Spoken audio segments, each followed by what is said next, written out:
So welcome to part 2 of the Old World Armory. Just have a few more pictures I wanted to share with you.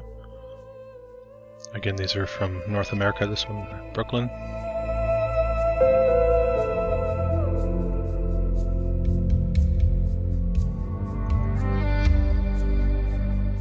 New Mexico here. Bit of a different look. The red brick look going on here.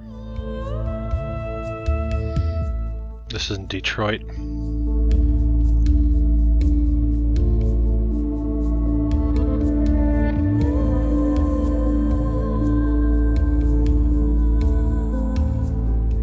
This one in Maryland, modern day. Now the modern day photos, they really do give you a sense of the, what do I say, their age. They really feel like they've been standing for a good while.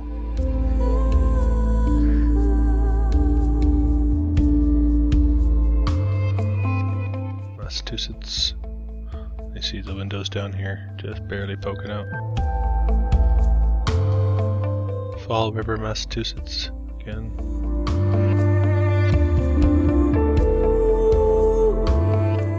Okay, New York again.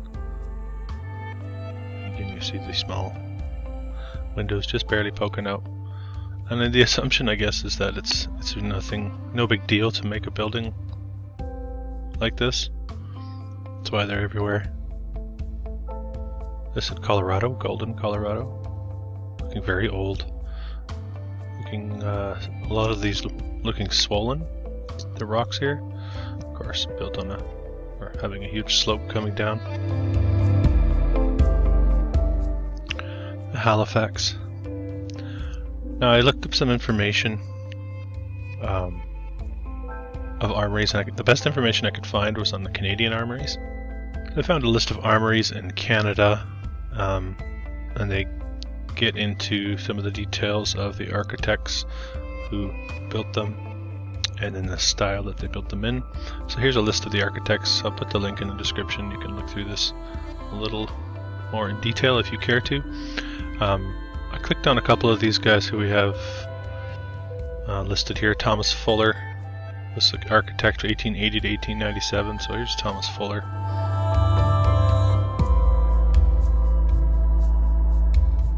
And we have the picture, we have some details, and then we have a list of buildings he's attributed to having been the architect for. Many churches, Parliament, Library we have, Canadian Tower, Old Post Office, and armories.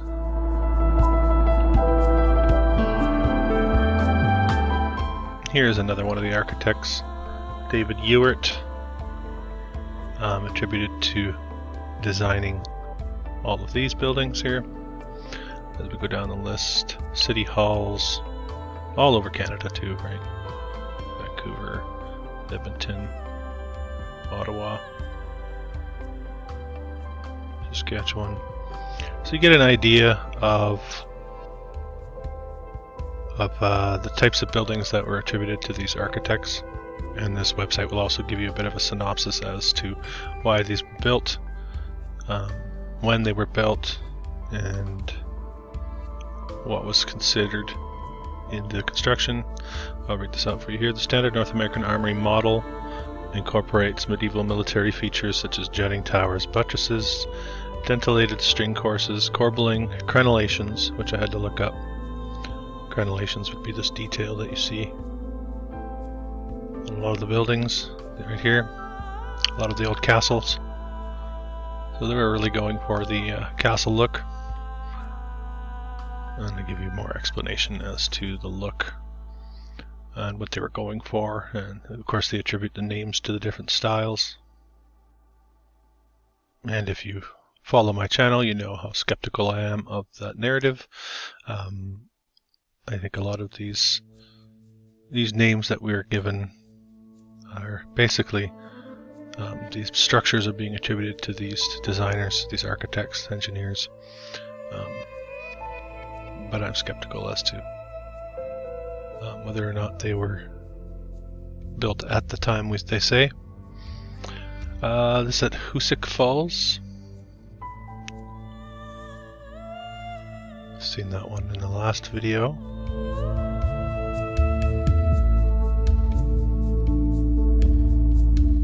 I'll try to move through these a little quicker. This one in Jersey City. Again, does this not feel like 1,000 years old, medieval to you? It certainly does to me. And then of course we have to, if we follow the mainstream narrative, we have to base our assumption on the fact that they were able to easily duplicate this look at the time, which I am not one to believe.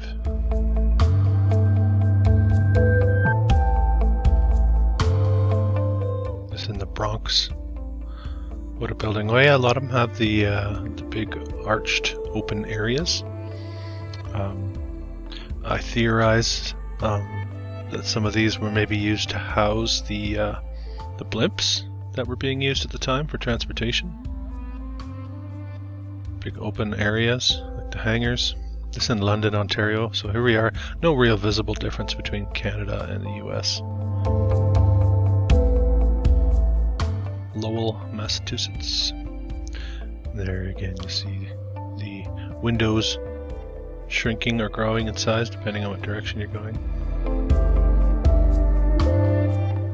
Medina, New York. Medina, sorry. Really is never ending. You see here again, sloping down. We've got a whole nother level down here. Does that mean there's a whole other level underneath here? I suspect there is. Connecticut. Just monsters of buildings as well. This is, I don't know the time frames they give for a lot of these. A lot of the details are just bare bones as usual.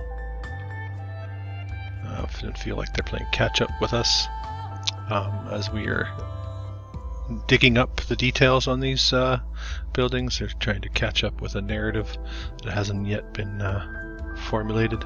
This one in Milwaukee. So they're having to add detail to the narrative. New Britain, Connecticut. I really like this one.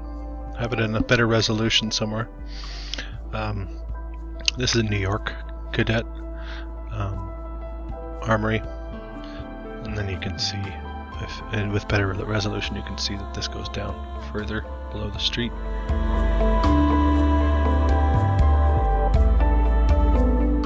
I know, and at which point do you begin to question something doesn't smell right here? Like you really have to keep that wool firmly over your eyes to continue believing the narrative that we've been sold, that all of these were just whipped up all over the place. Not just armories, remember, almost every building that's attributed to this time frame. In every small town, every large city, all going up around the same time. Buffalo, New York, we may have seen this previously. And we have this feature again too, blending right in with the style here. We have the brick streets. This gives you a really good visual here. Get a sense here of the age of the street as you look at this. This is not something that was recently paved. This is something that's been worn down over time. And you have, of course, the track going down the middle. Columbus. What a building. And then what are they thinking, right? Are they even giving any thought to the construction of this building, or does it just happen to be there and exist? And just do what you're told, right? Believe what you're told.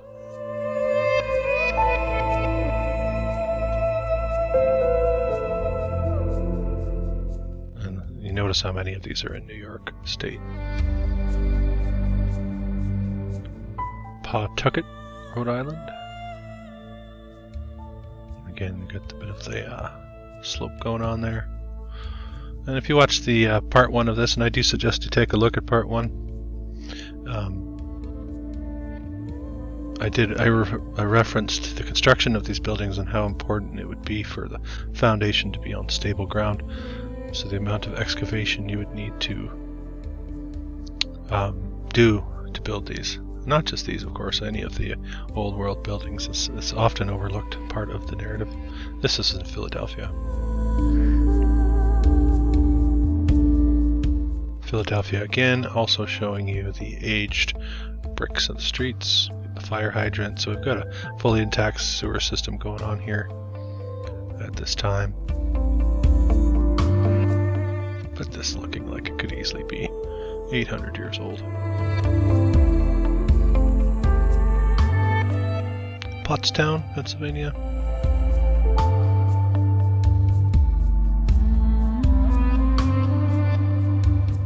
Poughkeepsie.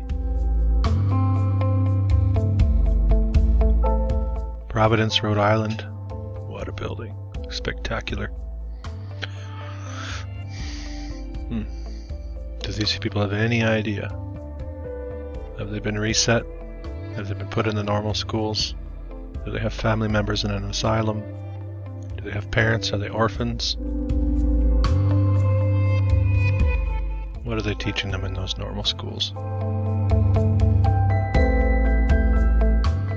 I wonder, do the orphans turn a certain age and get put right into the military? This is in Red Oak, Iowa. Rochester, New York.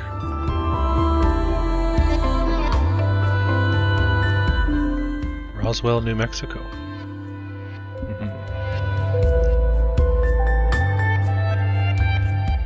Salem, Oregon. So we're on the west coast now, but still maintaining that look. Scranton, Pennsylvania. Have a look at this. It just sort of creeps up. Once you get to the back here, even this section here, back here, is buried. I wonder if that's a fence, and you can go in there behind it.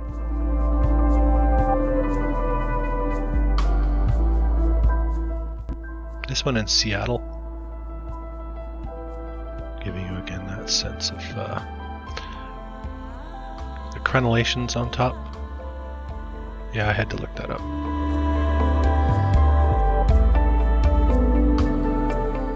That's the same Armory postcard form.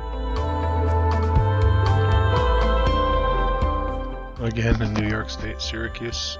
This one with a bit of a different look. Got one here in Kingston, Ontario, Canada.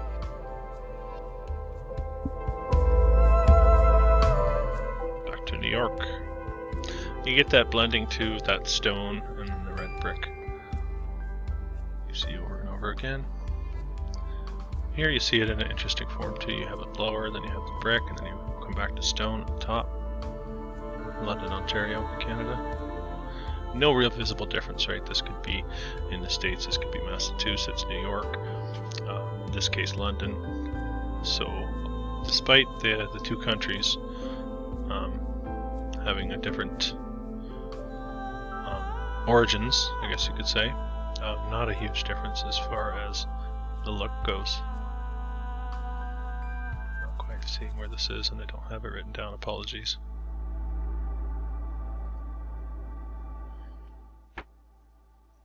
Buffalo, New York, really? Look at this in the back. This is a huge open area. Again, I suspect maybe there's an opening, and maybe we've got blimp-type airships coming through there. And to some of you that might sound far-fetched and silly. To me it's not, just based on the research that I've done. I don't doubt it. I think the whole Hindenburg thing was what we would call a false flag to move us away from that technology. Springfield, Illinois.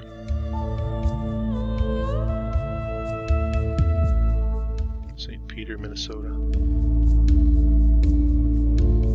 Oh, this is going to be a tricky one to say. Schenectady?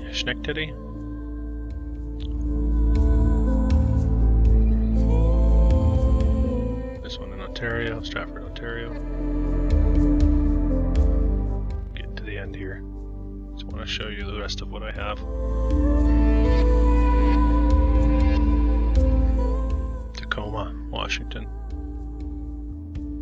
sitting next to one of their, probably City Hall, something like that. But this being the building, the Armory. Again, you have the open, or the dome style roof. What we might call airplane hangars. These being built before the invention of the airplane. Many of these, remember that.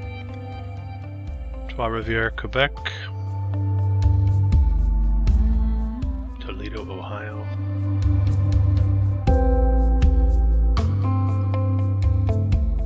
Toronto.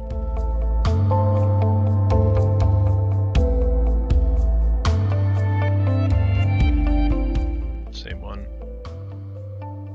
Better resolution.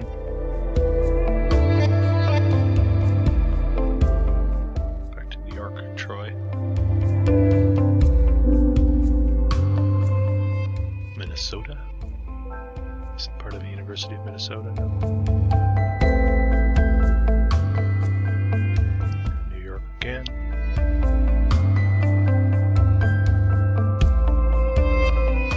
Springfield, not sure which one. Apologies for that. I wanted to show this one. Look at the infrastructure going on down here. Armory up here.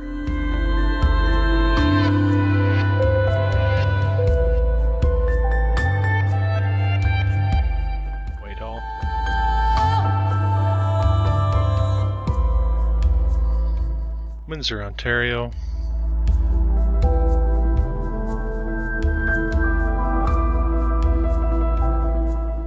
Woonsocket, Rhode Island. And just the sheer volume of how many of these places there were is just, it's unbelievable. This is actually a very interesting photo too. This tells you a lot of what's gone on over time.